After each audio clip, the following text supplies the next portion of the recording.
మా గురించి చర్చించే స్థాయికి ఎదిగింది అంటే నాకు కొంచెం అసంతృప్తిగా కూడా ఉంది. But that doesn't matter for you, because నువ్వు చెప్పాలనుకున్నది చెప్పావు బయటికి వెళ్ళి. ప్రవస్తి, నీకు విషయం చెప్పాలమ్మా.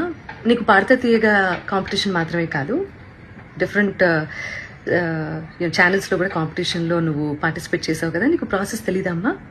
సింగర్ సెలెక్షన్ అంటే సింగర్స్ పంపించేటటువంటి సాంగ్ సెలెక్షన్లో రైట్స్ అనేవి కూడా ప్రతి ఛానల్కి కొన్ని సాంగ్స్కి రైట్స్ ఉంటాయి. వాటిల్లోంచి కూడా సెలెక్ట్ చేయాలి అన్న ప్రాసెస్ నీకు తెలుసో లేదో నాకు తెలియదు, కానీ ఆడియన్స్ అందరికీ మాత్రం చెప్తే అన్ని విషయాలు చెప్పు. ప్రాసెస్ గురించి చెప్పు. ఆ ప్రాసెస్లో ఉన్నటువంటి రెస్ట్రిక్షన్స్, ఛానల్కి ఉన్నటువంటి రెస్ట్రిక్షన్స్, ఇవన్నీ కూడా మాట్లాడమ్మా. అప్పుడు నేను నిజంగా సంతోషిస్తాను.